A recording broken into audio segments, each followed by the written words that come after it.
guys, Sandy here. Today we're going to focus on an area of the court that is probably the easiest to attack from that players are not using at the recreational level, and it is focused around the partner of the server. Now, today we're going to talk about what the partner should be doing, what they should be looking for, and importantly, how can they immediately make a big impact on the point after their partner has served. So immediately we're going to talk about the net position for the partner. Now, the net position for the partner, if my partner is serving from the right hand side and I'm on the left hand side, I'm going to be in a position here which is a good step in front of that second post, because from here, if my partner serves into that corner, I want to be one step in front of them. So they're going to be one step behind me, their job to cover the center of the court. Now, if they serve into that side glass, then from this position, my job here is to cover the line. If they serve down the tee, I'll move slightly across because now I'm helping my partner cover that center of the tee as well. So it does depend where they're going to serve, but just to know from the beginning that my start position is one big step in front of that second post, because from here, I can potentially look to attack. So my job as the net player is to identify when I'm going to get an easy ball and I can potentially attack straight away. So if my partner hits a good serve, I'm going to split set when the opponent, the returner, is hitting their return, and then I'm going to move in this position here. If I identify it's going to come cross court, I'm going to see if I can actually come across and step close and be aggressive like this, or if it's weak off the side glass and it comes down the line, then I'm again in this position and I have the option to go aggressive towards the glass, or quite often if they're pressed against the side glass, I have a nice big space up the middle of the court. But my job here is to identify and look for those shots, because from here I can step in and be a little bit more aggressive.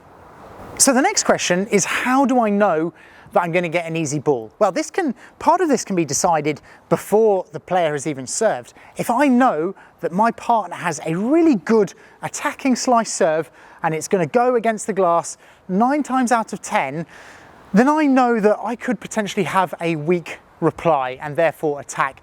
And this can really be evident in the match. Like if you have already played a couple of games, your partner's already had a service game, you can identify what the returners are struggling with, particularly against your partner's serve, and therefore you can start now to anticipate what's going to happen. So you would have this conversation at the change of ends, and you say, look, they're really struggling with this serve or this serve. If you hit in there, I'm going to be ready to try and attack that next ball. And that's your action plan. Your serving partner is going to serve attacking against the glass, for example, and then immediately you're there stepping and looking for that ball. Now, you've got to expect the type of ball that you want.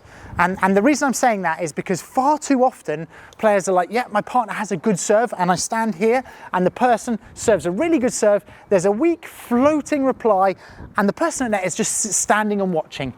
And then you've wasted that opportunity, because your partner is obviously starting from the service line, they're coming in and they're having to have a low volley a couple of steps further back, when you could potentially have cut that angle down and hit it much closer to the net, giving them less time and being able to control space on the opponent's side of the court. So firstly, you can identify if it's already something your partner is good at, for example, hitting attacking serves, and also if the returning side are starting to show signs that they are less comfortable in certain areas, then you can begin to anticipate a weak reply before you even see what the serve is like.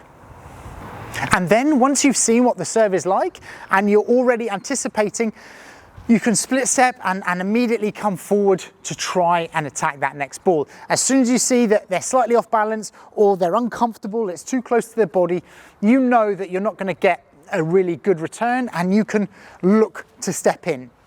A quick side note is to say that if you've had this conversation with your partner and you say, right, he's going to hit a good serve against that glass and I'm going to attack that next ball, and he actually doesn't hit a good serve, then you don't need to carry on an attack. Yeah, so you need to really recognize what the serve is like. And if, for example, it's an easy serve, instead of you stepping in to be attacking and it's an easy serve, you might just take a small step back and then you can almost cover the lob, or you can be prepared for a slightly more neutral or defensive volley. But it's really important that you are able to implement this in a match. So my challenge for you and your partner is to say, right, I'm going to hit this first volley short, slow, with a little bit of slice towards the center of that back glass. And when I say slow, I'm not talking about, you know, a kind of nothing ball in the middle. I'm talking about a setup volley where you're not too aggressive, but it's hit quite firmly, low with slice down the middle, because that is super effective. If your partner has hit a good serve against a slide glass and you're coming into this position here, that would be the next ball to hit. And if his return is still weak and it's going to the partner, then he could do the same thing. That setup volley down the center of the court as the first volley after the serve is what wins so many recreational players their matches. So I challenge you to introduce that to your partners and your game in your next match.